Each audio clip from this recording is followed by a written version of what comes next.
Fala pessoal, sejam todos bem-vindos a mais um Papo Empreendedor, nosso podcast que fala sobre gestão, negócios, empreendedorismo, comportamento e muito mais.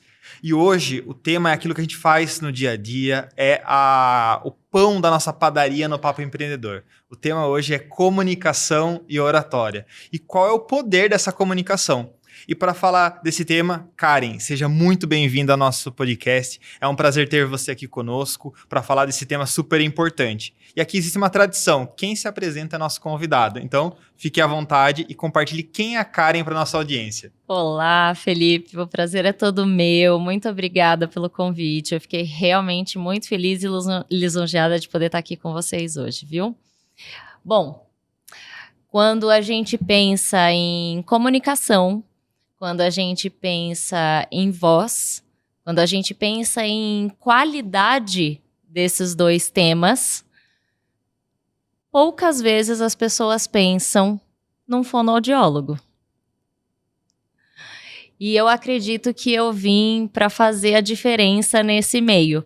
Legal. Eu gosto de mostrar para as pessoas a importância que a fonoaudiologia tem tido e a força que ela vem ganhando nesse meio da comunicação e da oratória. Eu sou fonoaudióloga, eu sou formada em pedagogia, primeiramente, sou cantora, fui professora de canto por muitos anos, professora de musicalização infantil. Legal. Então, digamos que eu já me comuniquei de muitas formas e com muitos públicos diferentes. Hoje eu também sou professora de voz no Senac, aqui de Sorocaba, para os cursos de teatro, radialismo, atendo vários atores, vários profissionais da voz e da comunicação, e tem sido uma experiência maravilhosa trabalhar com tantos públicos diferentes para falar de coisas que a gente vive no dia a dia, como você mesmo disse. Muito bom. Só para eu entender, como que funciona essa aula de voz que você faz no curso do Senac? Eu levo para eles informações sobre a fisiologia vocal, funcionamento da prega vocal, da laringe, de todo o nosso sistema fonador, técnicas de comunicação e de oratória e algumas técnicas de tipos de vozes. Porque quando você pensa num ator, num dublador, ele precisa muitas vezes fazer vozes diferentes. Legal. Para ele conseguir fazer essas vozes, ele precisa de algumas técnicas. Qualquer um pode fazer um curso de radialista? Qualquer um pode fazer um curso de radialista. Assim como qualquer um pode fazer um curso de teatro, assim como qualquer um pode fazer um curso de canto. Legal. Agora, se cada uma dessas pessoas vai conseguir atingir o objetivo dela em cada uma dessas áreas, aí é algo que o tempo nos mostra. Tô achando que eu vou querer fazer um curso de radialista, hein? Eu já tô vendendo minha alma de curso e pós, enfim, que eu vou fazer em 2024. Daqui a pouco não sobra tempo mais, né? Tudo que você não fez em 2023, você vai fazer em 2024. Vai curar a ressaca. Karen, quando a gente fala de comunicação e oratória, as pessoas têm um pré-medo, né? Nossa, eu vou ter que ficar num palco e tudo mais. Vamos começar falando o que é comunicação e o que é oratória e as diferenças delas. Pode ser? Claro, vamos lá. Comunicação é tudo que você faz no dia a dia. Não dizer nada também comunica. Então, a comunicação ela é composta de muitas coisas, inclusive de silêncio. Quando a gente fala que a música tem silêncio, a música tem pausas. E a comunicação também. Ela tem os momentos de quietude. Então, a comunicação, a gente acorda se comunicando. Quando você acorda de manhã e você acordou com uma música na cabeça e você canta aquela música, você está se comunicando. Se é uma música feliz, se é uma música triste, você já começa a sua comunicação do dia a dia ali. Você acorda de manhã e acorda bufando, a pessoa que acordou do seu lado já sabe que você não está num bom dia. Então a sua comunicação começou ali. A oratória já é quando você se dispõe a dizer algo para outras pessoas. Perfeito. Aí eu já tô na oratória. E por que as pessoas têm tanto medo dessa palavra oratória? Porque vem a sensação de estar num púlpito, num palco, e o medo de estar à frente de várias pessoas? Ou qual a sua opinião a respeito? Eu ouvia uma frase de uma professora minha, que eu amo de paixão, que é a doutora Ingrid Guiloff, que ela dizia: do que as pessoas têm medo, afinal? É medo de falar ou é medo de falhar? E eu acho que é isso. Eu acho que esse medo das pessoas é o medo de fazer algo errado. É o medo de se comunicar da forma errada, de não se fazer ser entendido, ou mais que isso, de falar alguma coisa que não deveria, de ter algum tipo de disfluência enquanto está falando. Disfluência. Isso que eu ia perguntar, o que é disfluência? Disfluência é o que as pessoas comumente chamam de gagueira. Legal. Gaguejei. Mas quando a gente fala de gagueira, a gente está falando de uma patologia que é medida em quantas vezes você teve aquela disfluência no decorrer da sua fala. Quando a gente tem uma disfluência, é aquilo que a gente tem aqui conversando. Quando eu vou falar alguma coisa e eu dou aquela enroscadinha ou eu troco alguma coisa, isso é uma disfluência. Que é natural, não é? Que é natural, exatamente. E as pessoas ficam naquele medo de gaguejar. Eu acho que as pessoas fazem a correlação entre essa patologia da gagueira e uma disfluência que, na verdade, é natural. A disfluência faz parte da fala. Quem não tem disfluência? A voz do Google. Sim. Que não é humano. Então, os humanos... Mas que não é harmônica também, Exato. né? Você não gostaria de conversar com a mulher do Google, com a Siri, por exemplo. Exatamente. Então, a disfluência, ela é natural. Assim como falhas de voz, por exemplo, uma voz perfeita, sem nenhuma alteração, sem nada de soprosidade, sem nada de ruído, é uma voz de inteligência artificial, não é uma voz natural.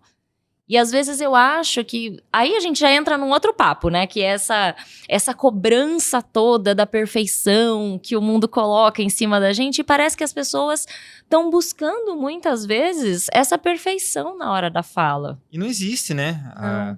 Embora eu seja um viciado em querer estar em alta performance, a gente nunca vai estar em alta performance o tempo todo. Da mesma forma que a gente não vai estar feliz a todos os dias, a todo momento, né? O mundo não é cor-de-rosa, os unicórnios não estão pulando na janela, né? Essa é a realidade, né?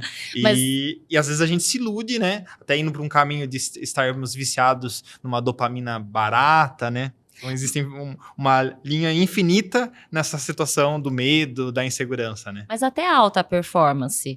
Eu acho que... Uma coisa é você se cobrar a estar em alta performance. Outra coisa é você se cobrar a perfeição. Sim. Estar em alta performance significa você estar o tempo todo buscando o seu melhor. Buscando dar aquilo que você... Não sendo o perfeito. Não sendo perfeito, exatamente. Então, a gente pode o tempo todo estar em alta performance se permitindo a ser humano. Eu quero falar um pouquinho sobre a evolução da comunicação, mas tira uma curiosidade minha, Karen. A gagueira, ela é uma patologia que a pessoa nasce, ela desenvolve, é curável? Tem as duas vertentes. Existem pessoas que já nascem com essa patologia, com alguma alteração que causa nelas essa gagueira, e existem pessoas que podem desenvolver por conta de traumas, algum acidente ou alguma coisa assim. Se é curável, depende de cada caso.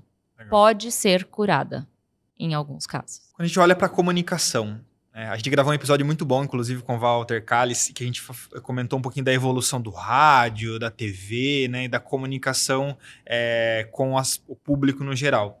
Mas como você, enquanto fono, observa esse processo da evolução da comunicação? Onde décadas nós precisávamos mandar cartas, depois a gente começou a falar por telefone, depois a gente começou a ter que mandar SMS, né? Existiu isso, né? E a operadora cobrava por SMS. Depois a gente caminhou para os aplicativos, aí o aplicativo era escrito, depois podia mandar áudio, agora eu posso avançar no Avançar 2, né? Um dos meus objetivos, como eu sou uma pessoa que tem uma tendência a ser ansioso, um dos meus objetivos é não ouvir, em hipótese alguma, um áudio do WhatsApp com o Avançar 2. Porque isso é um exercício de controle da ansiedade mesmo. Mas a gente teve um processo de evolução de como a gente se comunica. E hoje o que acontece? Há muitos ruídos porque eu mando um áudio para você, eu já falo rápido, e aí eu mando um áudio para você e você ouve no Avançar 2, e às vezes a mensagem não chega a mesma. Como você, enquanto profissional da voz, da fala, vê essa evolução da comunicação até o dia de hoje e para onde nós estamos indo? Eu acho que... Filosófico, né? Eu acho que a gente não tem ideia de onde nós vamos chegar. Assim como a gente não tinha ideia que a gente chegaria aqui hoje. Quando eu fiz o meu curso de datilografia, né? Falei a idade, né? Quando eu fiz meu curso de datilografia, eu jamais imaginei que ele seria praticamente jogado no lixo hoje. Então, a gente não tinha ideia que a gente ia chegar aqui onde a gente chegou. Eu imagino, mas aí é bem filosófico mesmo, tá? Eu imagino que quando o alfabeto foi criado, também isso não era imaginável. Onde a gente chegaria. Então, eu acho que em nenhum momento a comunicação, ela tem um ponto de chegada. Eu acho que quem faz alguma coisa não imagina que vai ter um momento em que isso vai acabar, em que isso vai parar. A comunicação, ela está sendo reformulada o tempo todo. Por exemplo, você já foi vós mercê, você, se. Hoje em dia as pessoas escrevem VC, e aonde mais isso vai chegar? Talvez só a letra C. Então, eu não acho que as pessoas têm ideia de onde isso tudo vai parar. E eu realmente também não tenho ideia. O que eu percebo é que a comunicação vem evoluindo à medida que a humanidade vem evoluindo. E se a gente está ficando cada vez mais ansioso e cada vez mais esperando resultados rápidos, essa comunicação também vem atender a essa demanda. Exato. O que pode ser muito positivo por um lado e nem tanto por outro. Vai de cada um saber usar essa ferramenta da melhor forma. É curioso, né? Porque o WhatsApp, eu acredito que é uma das grandes ferramentas, né, da última década de comunicação e de agilidade. Mas para muitos, ela teve um impacto negativo, né? Eu confesso que eu não gosto da sensação de ter conversas pendentes no WhatsApp. Mas onde que está escrito que eu preciso responder todo mundo naquela hora e naquele dia? Claro que eu também não sou uma criança mimada para fazer o que eu quero a hora que eu quero e deixar as pessoas sem resposta. Também não é isso. Mas a comunicação, ela ficou muito imediatista, não ficou com a tecnologia? Ficou. Mas eu acho que não é só a comunicação. As pessoas estão muito imediatistas. Então, por isso que eu disse, a ferramenta tá aí.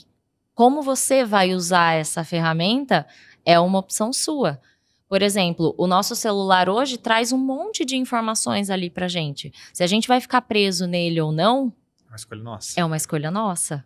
Então, eu acho que a gente tem que aprender a dosar isso. É muito difícil. Como você falou, é muito filosófico. Eu acho que, na verdade, todo mundo precisa de terapia para conseguir colocar tudo isso em ordem. Existem dois grupos. Os que fazem terapia e os que precisam fazer terapia. Exatamente. Muito bom. Quando a gente fala de comunicação e também da oratória, nós temos a linguagem verbal e a linguagem não verbal. Eu tive uma professora no ensino técnico que ela falava: nossa, Felipe, você gosta de se comunicar, mas também se cortar suas mãos você fica mudo. Porque eu tenho essa, né, como vocês podem perceber, é natural eu ter que gesticular para falar. O que é a linguagem verbal, o que é a linguagem não verbal e como que a gente melhora isso no nosso processo de se comunicar? Agora a gente tem 1h30, né? É. A partir de agora, legal. Bom, vamos lá. Primeiro eu acho legal trazer para vocês a diferença entre linguagem e comunicação. Boa. O seu cachorro se comunica? Se comunica. Você tem cachorro? Tenho. Ele se comunica? Sim, Se comunica. bastante, né? Um cachorro sabe se comunicar. Tem um Cheetos com energia de 15 quilos hiperativos. Então ele se comunica bem. Então, ele te avisa quando ele tá com fome, ele te avisa quando ele quer sair. Ele se comunica, mas ele não tem linguagem. A linguagem é a habilidade de você conseguir moldar as ferramentas da comunicação e utilizar elas a seu favor. Então, eu consigo usar uma mesma ferramenta para fazer coisas diferentes. Aí é que entra a técnica da linguagem verbal ou da linguagem não verbal, por exemplo. Então, vamos lá, vou te dar um exemplo. Uma criança rabisca algo numa folha. E aí eu falo para ela, nossa, que bonito! A minha frase foi, nossa, que bonito, certo? Mas a forma como eu falei mostra para ela que aquilo foi bonito. Aí uma criança rabisca na parede. Aí você olha e fala, nossa, que bonito! E aí você disse para ela que aquilo não foi legal. Mas a frase que você disse foi exatamente a mesma. Nossa, que bonito! Isso é a linguagem não verbal. É o desenho que essa frase fez. A entonação? A entonação. A gente chama isso de prosódia. Prosódia é a música da fala. E essa música tem várias nuances. Então, tem a entonação, tem a extensão de uma palavra ou o encurtamento de outra palavra. Então, quando eu falo, nossa, que bonito, eu estendi o nossa. Isso é uma ferramenta da prosódia. Então, é uma habilidade que eu tenho de usar essas ferramentas a meu favor. E isso é a linguagem não verbal. Qual foi a linguagem verbal? Nossa, que bonito. E por trás dessa frase, eu tive um monte de linguagens não verbais. Desde mão apontando, desde rosto, fazendo cara brava ou sorrindo, até essa melodia dessa minha fala, essa entonação. É muito bom, porque quando a gente fala da questão desse aprendizado, como você gera insight para que a minha comunicação ela possa ser mais estratégica. A gente fala muito sobre vendas aqui no podcast também. Tem muitos vendedores que não têm uma habilidade ou a desenvoltura para uma comunicação tão assertiva. Mas você percebe que treinos de linguagem, de comunicação, né, esse trabalho que você faz, ela é uma ferramenta poderosa para acelerar um time de vendas, por exemplo, né? Porque essa entonação, essa linguagem não verbal, ela tem uma influência na persuasão, correto? Exatamente. E o que é persuasão? Convencer o outro a fazer o que eu quero? Não. Será? Eu costumo dizer que persuasão é você conseguir deixar o benefício da dúvida. Porque eu não preciso necessariamente te convencer de que eu tenho razão. Eu não preciso te convencer a comprar esse carro que eu estou vendendo. Mas eu preciso deixar você com o benefício da dúvida. E se em algum momento você pensar em trocar de carro, você vem me procurar. Você vai instigar a pessoa. Porque não, quando a gente pensa que persuasão é você convencer, isso, de novo, busca aquela perfeição. Obriga a gente a obrigar alguém a fazer algo. Quando, na verdade, você não tem que obrigar ninguém a fazer nada. E também tem a pessoa que tem uma percepção de que persuasão é ruim, que como se você estivesse manipulando o outro. E não deixa. É isso. Então, o certo não é. Sim. Mas a forma como as pessoas têm levado a persuasão tornou ela isso. Sim. Porque as pessoas acham que precisam persuadir alguém. E aí elas têm a visão de que persuasão é convencer o outro. E aí fica aquela coisa chata da pessoa o tempo todo tentando te convencer de que ela tem razão, de que ela que tá certa. Quando às vezes a gente precisa de um tempo para ir para casa, para refletir melhor sobre aquelas coisas que a gente conversou e depois falar: não é que ela tem razão? Então, isso é persuasão, é você conseguir e você ter as ferramentas para fazer isso da melhor forma, né? Você conseguir passar para as pessoas de uma forma tão eficiente que deixa nela esse benefício da dúvida. Agora, já que a gente está falando dessa questão de linguagem e comunicação, e você falou que você traz muitas pessoas falando sobre vendas e tudo mais, vou falar uma coisa muito interessante aqui para vocês, tá? Legal. A comunicação, ela é basicamente dividida em 3. 7% da nossa comunicação é representado pelas palavras. Tudo isso que a gente está falando aqui é só 7% da nossa comunicação. Você pode falar, nossa, mas é pouco, né? Sim. É pouco. Por outro lado, você tem que pensar muito bem e tem que saber muito bem as palavras que você está usando, porque você só tem 7% para acertar. A probabilidade é baixa, né? Exatamente. 38% da nossa comunicação está representada pela nossa voz. E eu não estou falando da entonação. Eu tô falando da qualidade de voz. Tá, vamos abrir um parênteses e definir qual a diferença entre entonação e qualidade. Vou chegar já já. Legal. Então, 38% da nossa comunicação é representada pela nossa voz. Qualidade de voz. Como qualidade de voz, eu tô falando de voz boa ou voz ruim. Se eu chego aqui hoje pra você falando, oi, tudo bem? Então, a habilidade de mudar a voz rápida. Então, se eu chego pra você e começo a falar desse jeito, vai ficar estranho. E eu não tô dizendo que isso vá tirar o meu mérito, porque, gente, fonoaudiólogo também tem dor de garganta, tá? Legal. Fonoaudiólogo também fica gripado, também tem inflamação, então a gente também pode ficar rouco. O que eu quero dizer com isso é que uma voz rouca, ela traz uma impressão diferente. Ela não te dá a mesma confiabilidade. Ela não traz a mesma certeza que uma voz saudável traz. Então a gente precisa de uma voz saudável para a gente poder se comunicar bem. 38% da nossa comunicação está na nossa voz.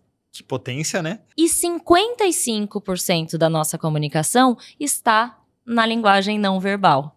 Aí sim entra a entonação. Então, a voz é essa voz aqui que você está ouvindo. Se eu falo desse jeito aqui com você, eu continuo tendo essa voz. Se eu falo desse jeito aqui com você, eu continuo tendo essa voz.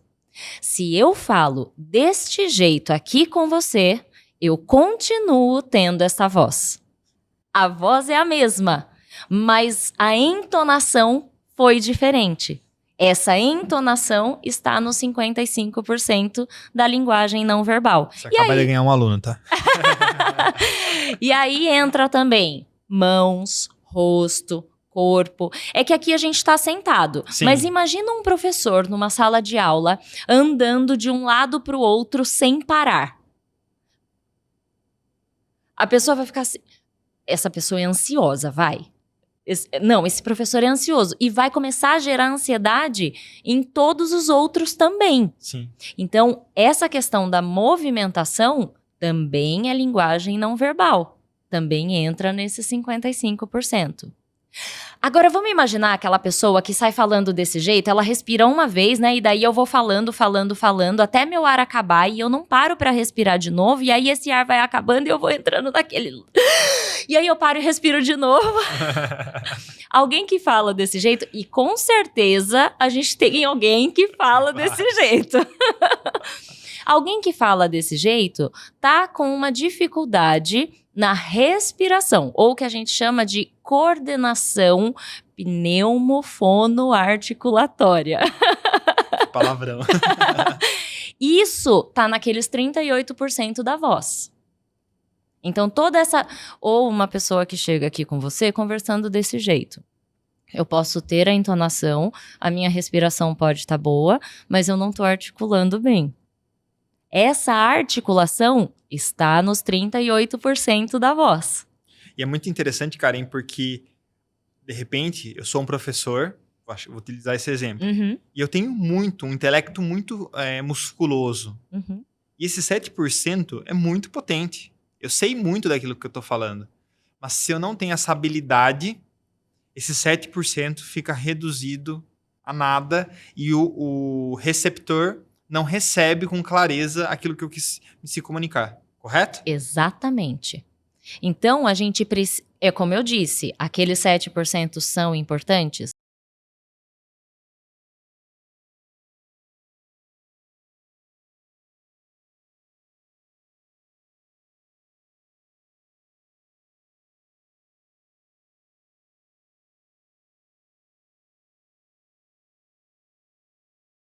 Explicar isso para o seu interlocutor. Karen, você acredita que a comunicação, a oratória, ela é uma soft skill indispensável para o profissional do mercado atual? Com certeza.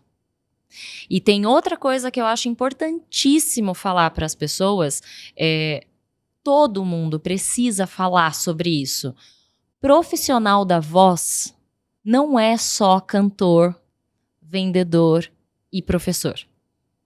Você é um profissional da voz. Você fez exercícios de aquecimento antes da Não. gente começar? E se de repente, se imagina, vamos fazer uma brincadeira aqui? Vamos. Ó, todo mundo aqui no estúdio e em casa, se imagina um dia, só um dia, sem voz. Nossa. Desesperador. Tudo bem que eu falo mais cobre da cobra, né? Mas mesmo assim, como é que você fala com a sua mãe, com seu vizinho, num mercado? Como que você consegue sem voz? É muito difícil. E aí, tudo bem, a gente pensa, não, mas eu sou TI. Eu sou TI, eu não uso a voz. Uhum. Aí deu um problema lá no sistema da sua empresa. Como é que você vai falar para as pessoas que trabalham com você o que elas precisam fazer para resolver aquele problema? E tem esse estereótipo, né? O TI, ele não precisa conversar com ninguém.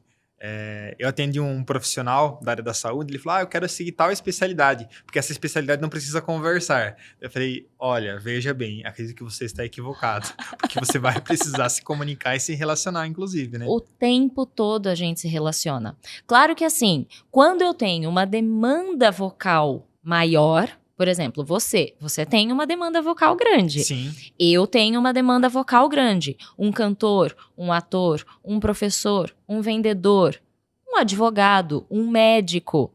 Tem demandas vocais grandes, cada um à sua maneira.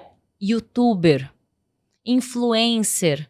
Hoje em dia, todos esses profissionais têm alta demanda vocal. Quanto maior a nossa demanda, maior deveria ser o nosso cuidado com a voz. É engraçado, Karen, em 2021, até acho que meados de 2022, eu fazia acompanhamento com uma fono. Parei porque ela me abandonou, tá? É a realidade. Musiquinha do Chaves, oh meu Deus. Mas um dos rituais que a gente tem lá na Advice, que é a empresa que eu sou o CEO, é o feedback. Onde num dia só, a gente reúne todos os colaboradores, e eu e o Lucas, meu sócio, nós fazemos uma sessão de feedback, onde o colaborador traz suas demandas, suas expectativas, e nós damos a devolutiva para ele.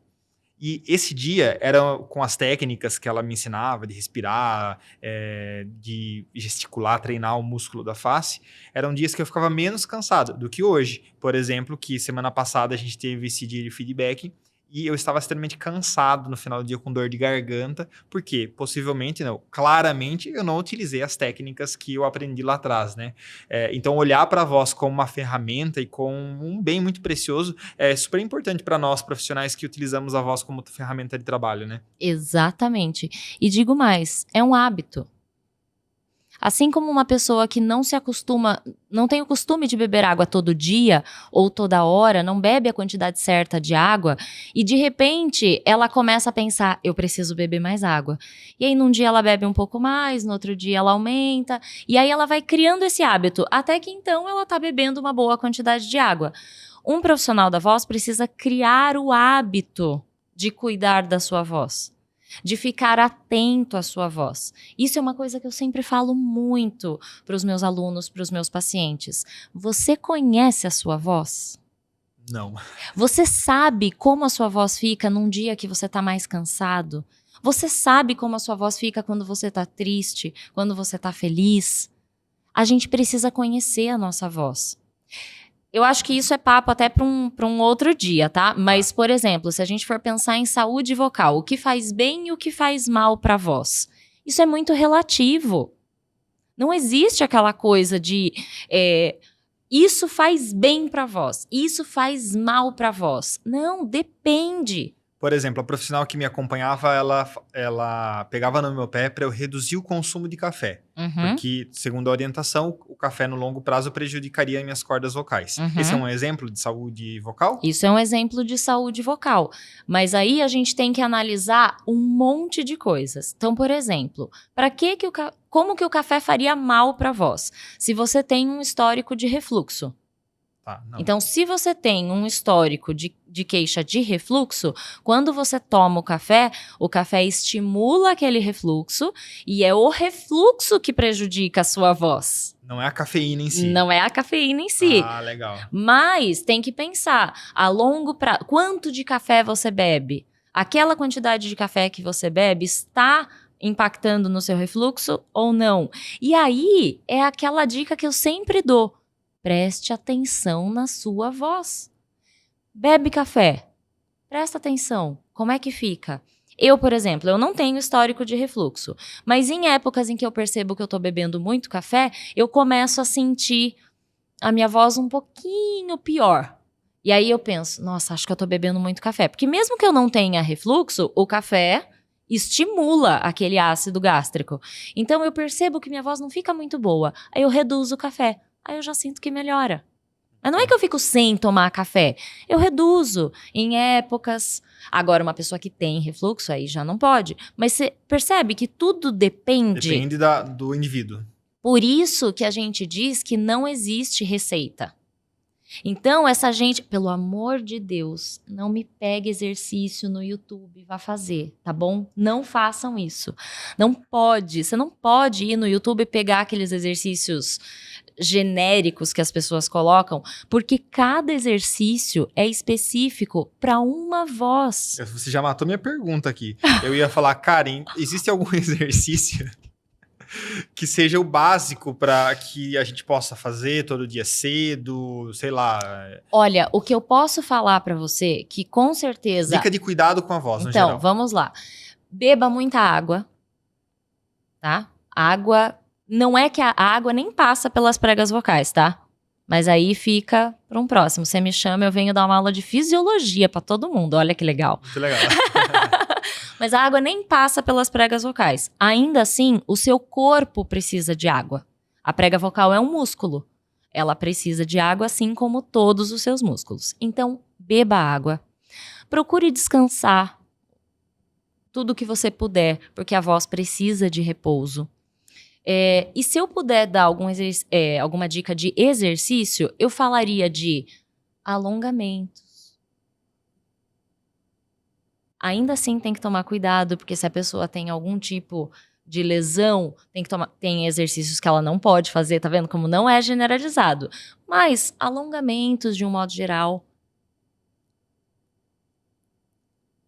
Exercícios de articulação.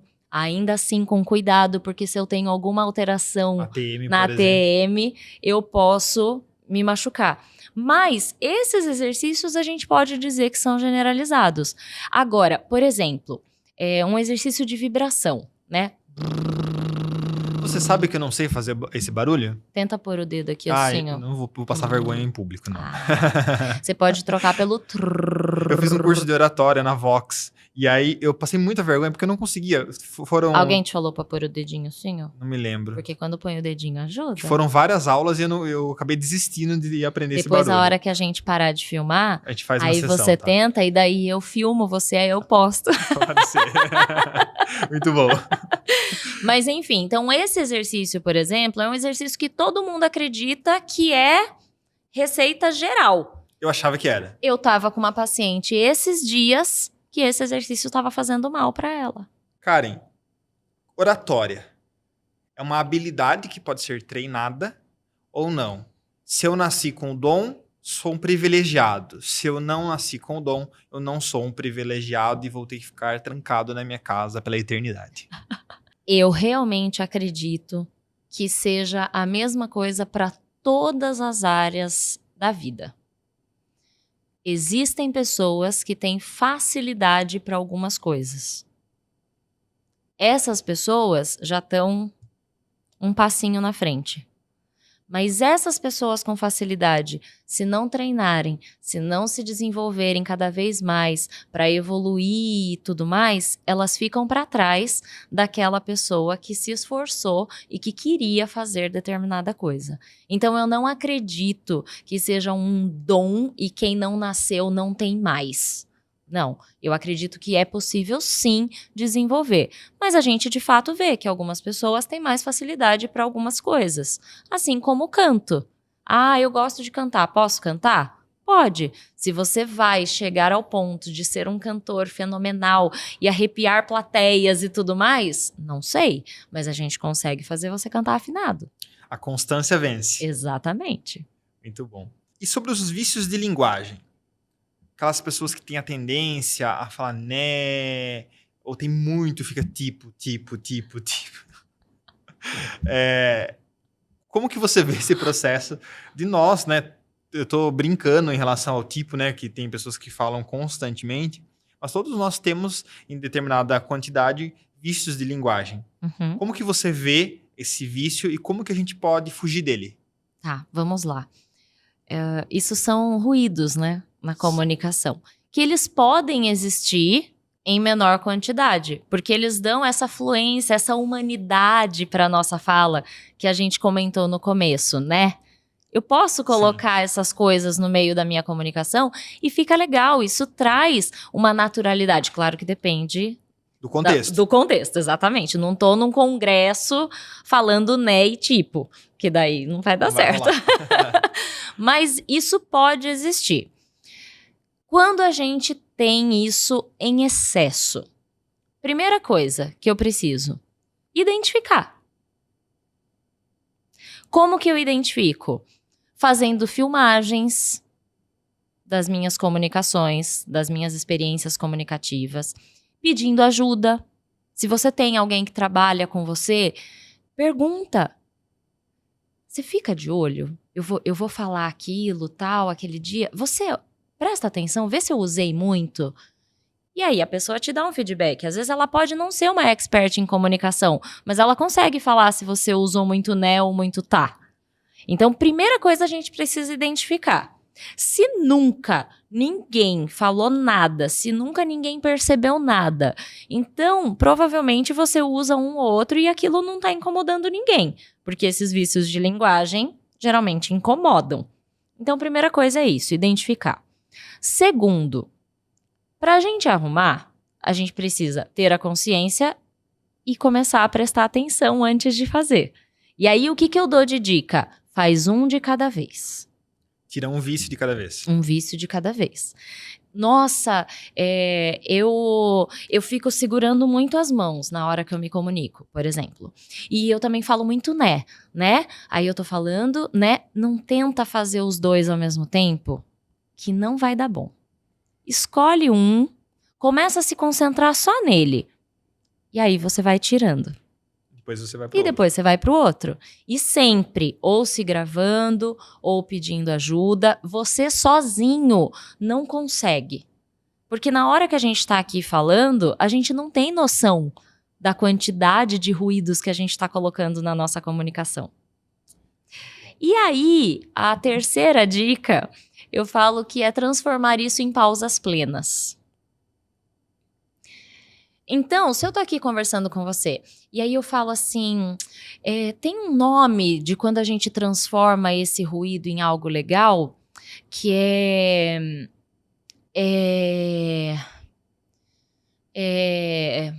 pausas plenas. Ou eu falo assim pra você, tem um nome de quando a gente transforma esse ruído em algo legal? Pausas plenas. Olha a diferença, né? Ao invés de você ficar falando, você só para. Dá até a impressão que você tava criando um suspense, que você tava só deixando as pessoas na curiosidade. Muito mais bonito, né? Muito mais bonito. Karen, e em relação à timidez? Às vezes as pessoas falam, não, eu não me comunico, eu não falo em público porque sou uma pessoa tímida, eu não sou uma pessoa extrovertida. Em algum livro que eu li, eu não vou me recordar agora o autor, ele citava que a gente não é introvertido e não é extrovertido, que a gente transita, né? A gente está extrovertido e a gente está introvertido. A timidez, ela é uma barreira inquebrável para a comunicação e para a oratória ou não? Ela só é uma condição? Prioridades. Quando a sua prioridade for falar, você vai quebrar essa barreira. E aí, se você perceber que você não tem as ferramentas necessárias, alguém pode te dar essas ferramentas, você se sente mais seguro e aí você vai. Eu acho que a segurança é uma coisa que atrapalha muito as pessoas que se dizem tímidos. Vale a pena a gente pensar a respeito disso. Será que eu sou tímido ou sou inseguro? É o medo de falar ou o medo de falhar? Bom. Porque se eu tenho medo de falhar, se eu sou insegura, eu vou preferir nem falar nada, que é para não correr o risco. E aí eu me passo por tímida. E aí vem, vamos lá, filosofar de novo, né? Aí a questão da timidez acaba vindo até como um subterfúgio para eu não fazer isso. Então, não, eu sou tímido. Ah, não, eu sou tímido. Ah, não, eu não vou falar. Ah, não, eu sou tímida. Vira uma muleta. Então... Karen, quando a gente fala de comunicação, a gente tem aí no âmbito profissional. Eu queria entrar num ponto que seria a acessibilidade de uma comunicação agradável. Quando a gente olha algum determinado profissional, por exemplo, vamos pegar um advogado. Quando ele conversa com um juiz, com outro advogado, com um júri, vamos retirar o júri, né? Ele usa uma linguagem, uma comunicação. Quando ele conversa com o júri, com o seu cliente, ele utiliza outra comunicação. Uhum. Às vezes as pessoas falam, não, precisa ser mais didático, precisa falar para leigos, né? Com a sua comunicação como um todo. Qual é a sua opinião? Eu tenho que ter sempre uma comunicação a mais didática possível, ou eu posso adaptar com base no meu público? Eu gosto de dizer que um discurso ou um requerimento, né? Lá na empresa eu falo muito que um documento, uma justificativa, ela pode ser melhor elaborada, né? Com um arcabouço melhor de palavras. Eu gosto muito de usar a ideia de ter novos sinônimos para aquela mesma frase. E isso não deixa, na minha visão, aquele documento, aquele discurso, aquela aula inacessível. Na minha visão, tá? E aí não tenho uma opinião formada. Queria ouvir a sua opinião. Como que eu adapto, tenho um discurso, uma fala, uma aula acessível, sem afastar meu público, mas também sem ficar com uma muleta de usar uma linguagem totalmente informal, com a desculpa de que o meu público não vai acolher, meu público não vai aprender essa nova palavra? Eu acredito que a sua comunicação precisa atingir o público que você quer. A melhor resposta para isso é a resposta do seu público. Se você está comunicando alguma coisa e o público para o qual você está comunicando está entendendo, sua comunicação foi de sucesso. Se o público que você está comunicando não entendeu, sua comunicação não teve sucesso. Independente do que as pessoas digam, você deveria fazer tal coisa, você deveria... Não, é o seu público. Ele está entendendo ou não? Comunicação, eu falo que é um guarda-roupa. A gente tem roupas de diferentes estilos ali dentro. Então, eu tenho um vestido de gala, eu tenho um biquíni, mas, de modo geral, eu não vou para a igreja de biquíni e não vou para a praia de vestido de gala. Então, eu tenho os momentos certos em que eu posso ou não utilizar aquelas roupas. Então, eu tenho os momentos certos em que eu posso ou não utilizar aquelas roupas e aquela comunicação. Então, o caminho seria a adaptação, base no público-alvo. Basicamente. Então, aqui, por exemplo, conversando com você, eu poderia usar palavras diferentes do meu vocabulário técnico, mas você entenderia? Como que você usou? Propésia? Prosódia. Prosódia. Você poderia falar prosódia e não explicar E o que é a prosódia. Exatamente. Eu poderia falar para você, porque essa entonação a gente precisa da prosódia. Ia ficar tela azul. O que é prosódia? Não, mas eu explico. Agora, se eu estiver conversando com uma fono, por exemplo, eu estou discutindo o caso de um paciente com uma fono, e aí eu falo para ela, precisa trabalhar a prosódia com ele. Não tem jeito, ele precisa da prosódia. Eu não vou explicar para ela, porque ela já sabe o que é. Sim. Então, eu sou da opinião que você sempre tem que explicar alguma coisa para que o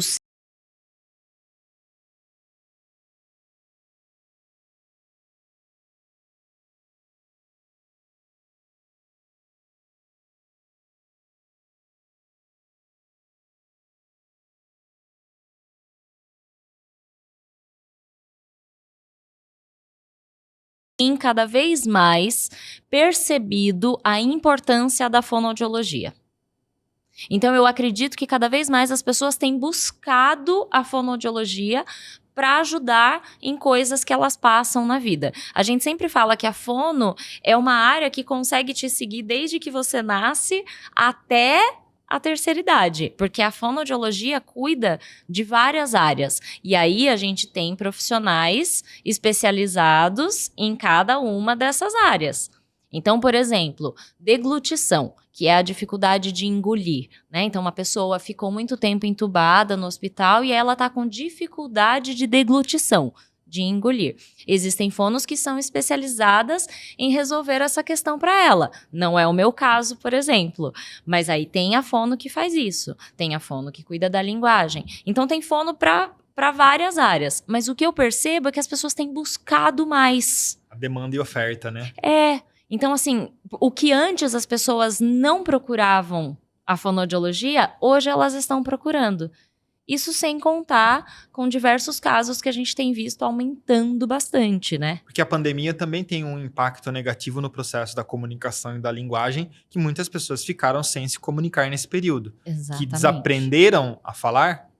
Olha, eu não digo desaprenderam a falar, mas, por exemplo, eu tenho pacientes cantores que durante a pandemia sentiram uma atrofia muscular.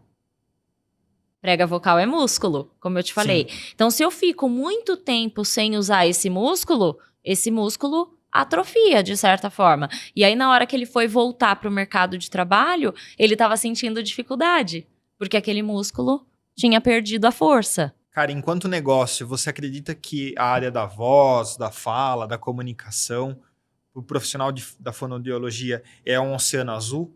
Tem muita área para ser explorada, tem mercado para quem quer, olha, tá nos ouvindo e quer mudar de carreira, quero começar uma faculdade. É um caminho próspero pela frente. Com certeza. E cada vez mais. É legal a faculdade? Você vai falar que sim, né? Eu vou falar que sim. É muito legal. Só não façam EAD, tá, gente? EAD não. Que precisa de aula prática. Precisa. É uma discussão que está acontecendo ultimamente. No meio acadêmico. A fonoaudiologia tem sido oferecida EAD, mas não. Cara, quando a gente fala de discurso, vem na nossa mente aquele político no palanque, aquele horário político interrompendo o jornal, a novela das 9. Mas o que é o poder de um bom discurso?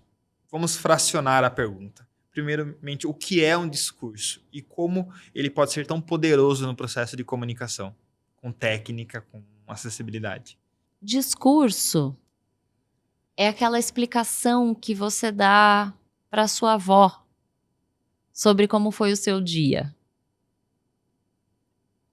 Discurso é aquela declaração de amor que você faz para a pessoa que está junto com você.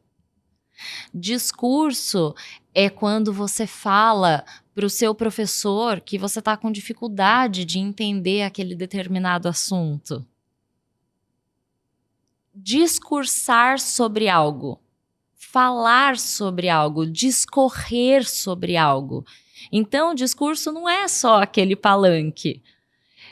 Primeira coisa que eu acho importantíssimo é, antes de você se preocupar em como está o seu discurso para uma grande plateia, comece a prestar atenção em como está o seu discurso para uma pessoa.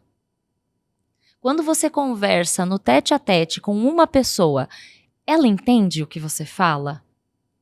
Você está falando de forma clara? Claro que a gente tem, às vezes, aquelas situações de você ser o mais claro possível e a pessoa ainda assim não conseguir entender. Mas aí entram outras questões, né? Um emocional daquela pessoa que pode não estar muito legal, ou ela pode não estar num momento legal. Mas se o seu discurso é claro o suficiente para explicar alguma coisa para alguém, eu não tenho como explicar algo para muitas pessoas se uma única pessoa não está entendendo o que eu estou falando. Então, a primeira dica, a primeira técnica é essa. Preste atenção se o seu interlocutor, se o seu vizinho, se a sua mãe, se o seu filho estão entendendo o que você fala. Lembrando que eles entenderem o que você fala não é concordarem com você. Ótima colocação. Persuasão não é convencer ninguém de nada. É você deixar o benefício da dúvida. Colocar a pessoa para pensar. Um exemplo bem legal que você, colocando esse 7%. Embora eu não concorde com os princípios, com a ideologia e com aquilo que comunica, eu acredito que a Gleice Hoffmann, atual presidente do PT, ela é uma excelente oradora, é comunicadora, o discurso dela é bonito de ouvir, ela tem uma boa dicção. Eu não concordo com nada do que ela prega, do que ela fala, mas o discurso, ele é muito bom, ele tem qualidade. Seria mais ou menos essa lógica. Perfeito. Eu não concordo, mas eu compreendo aquilo que ela está falando. Perfeito, é exatamente isso. Então eu posso não concordar com alguém, mas eu preciso ser capaz de entender o que ela está me falando. Karen, como que você olha, essa questão de se autodiagnóstico da minha clareza ou não? A gente discute com muito empresário, com muito líder, e uma das dores que o empreendedor e que o gestor fala para mim, fala: Felipe, eu já dei treinamento, eu já conversei, eu já expliquei um monte de vezes, mas a pessoa não entende, eu vou demitir. Não que não precise demitir, porque colaborador que não está alinhado com a cultura precisa demitir rápido. Contrata rápido e demite rápido. Mas como que eu sei se aquele receptor entendeu aquilo e compreendeu aquilo que eu estava comunicando?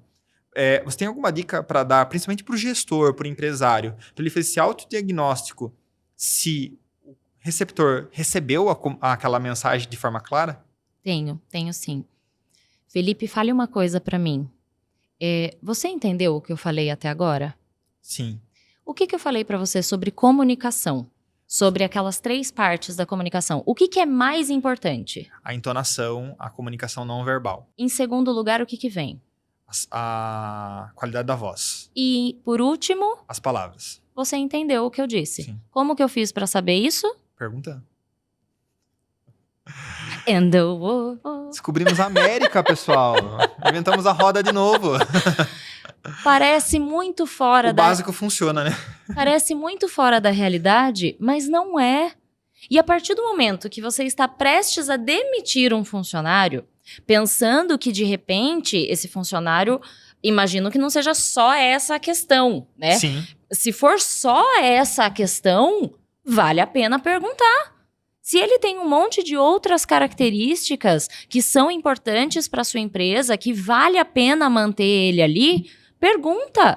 Você entendeu como é o funcionamento da empresa? Você entendeu o que a gente quer que seja feito nesses casos? Entendi. Me fala, o que você entendeu de tudo isso? Aí eu entendi isso, isso, isso e isso. Se ele viu que a pessoa realmente entendeu e não está fazendo, então muito obrigado.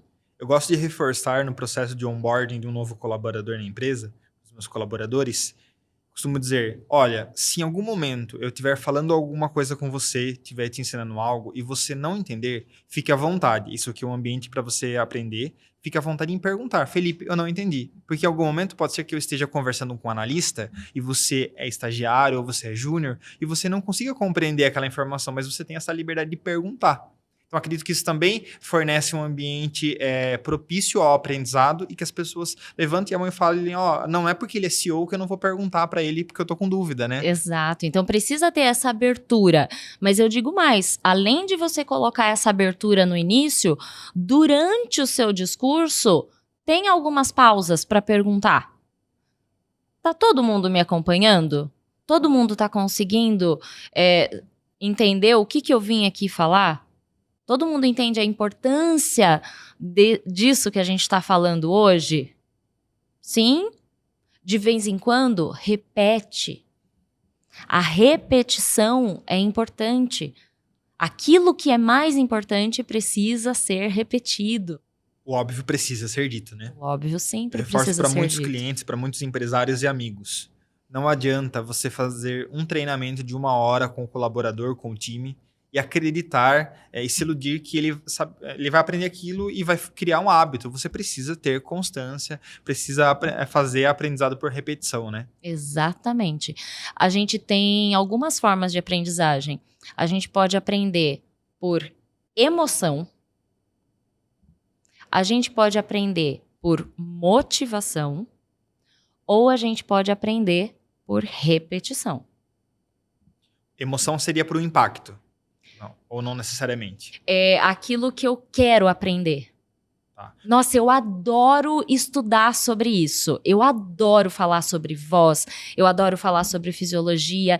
Então, isso me emociona. Isso me agrada. Então, eu vou aprender porque eu gosto. Emoção, o gostar. Motivação. Eu já sei tudo sobre voz, eu já estudei, eu já sou formada. E aí, agora, tem técnicas novas aparecendo que eu confesso que eu não gosto tanto, mas eu preciso aprender porque faz parte da minha área. Motivação. Puxa, tem isso daqui, ó, que eu já tentei aprender, eu não consigo gostar, nada me motiva a isso, mas eu preciso aprender. Então, estuda,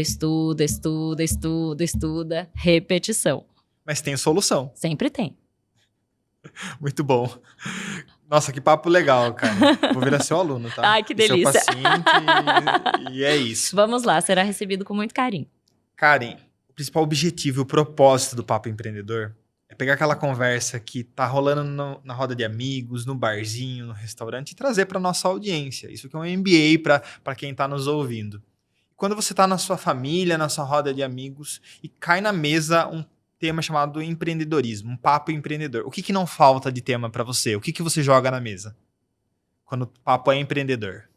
A comunicação. Fora a comunicação. Tem que falar para a pessoa de vendas? Não coloca vendas. Para o pessoal de tecnologia? Não coloca tecnologia. Fora comunicação. Fora comunicação. Nossa, é muito difícil. Fora voz, fora comunicação, fora oratória. Finanças. Boa. Finanças. A organização financeira. E é um tabu na comunicação, né? As pessoas não falam sobre dinheiro, né? Não, as pessoas não falam. As pessoas não falam sobre dinheiro. As pessoas têm medo de expor a própria vida, parece, né? Sim. Elas têm medo de... Acho que entra também numa questão de uma crença, né? Que ter dinheiro é errado, então eu não posso falar de prosperidade, uma confusão sobre ganância e ambição, né? Você sabe que eu aprendi isso em algum momento da minha vida, num curso de liberdade financeira que eu fiz, e eu trago isso comigo até hoje, para nunca me manter longe das coisas que me aproximam do dinheiro. Boa. Então, não ter nojo de dinheiro, não vir com aqueles papos de que gente rica é snob, de que Que rico vai pro inferno. Esse tipo de coisa. É engraçado, né, a gente pensar como as pessoas... É que hoje a gente quase não usa dinheiro, né? Sim. Mas antigamente tinha esse nojo de pegar no dinheiro, né? As pessoas, ai, credo, vai saber onde passou isso. Eu lembro da minha avó falando isso. Ai, vai saber quem pegou nisso. As Tem um pessoas... estigma, né? muito nojo, né? Então, acho que é um tabu, com certeza, finanças. Karen, você dá aula, você atende também? Atendo também, isso. Eu tenho meu consultório particular, onde eu atendo os meus pacientes, somente no particular, não atendo convênio. Eu atendo profissionais da voz em geral, atendo patologias de voz, dificuldades de fala, competência comunicativa. Eu dou aula no Senac, né, também, e sou cantora ainda. Canta que tipo de música? Ou Eu tudo? canto de tudo. Tudo? Eu faço bailes de formatura, então eu canto de tudo. Eu costumo brincar que é de bolero a funk. Karen, as pessoas que quiserem conhecer seu trabalho, agendar uma consulta, como que as pessoas te acham nas redes sociais? Meu Instagram é o que eu mais movimento, Karen Souza Fono. Bem simples. Bem simples. Karen Souza Fono. Meu site também, Karen Souza Fono. Lá tem todos os meus contatos, tem minha vida diária. Só tenho um Instagram aberto para todo mundo ver. Muito bom. Karen, queria te agradecer por esse papo. Aprendi muito. Vou virar seu aluno e seu paciente. Ai, que delícia. Para treinar a voz, para melhorar a qualidade da voz. Obrigado por esse papo, por trocar ideia, pela sua energia, pelo seu tempo conosco, de verdade. Imagina, sou eu que agradeço, de verdade, Felipe. Também adorei estar aqui com vocês, adorei participar. Me chamem outras vezes para falar sobre outras coisas, porque você viu que eu tenho papo para uns 4 podcasts aí. Será convidada. Pessoal, muito obrigado pela companhia em mais um Papo Empreendedor. Você que quer acompanhar os outros episódios, ouvir os episódios anteriores, eu estava falando para a Karen que a gente tem esse processo de evolução, né, do nosso Papo Empreendedor, cada vez avançando com mais qualidade, com mais estrutura. Se você quiser nos achar em todas as plataformas de áudio e vídeo, vocês nos acham no @Papo Empreendedor Podcast.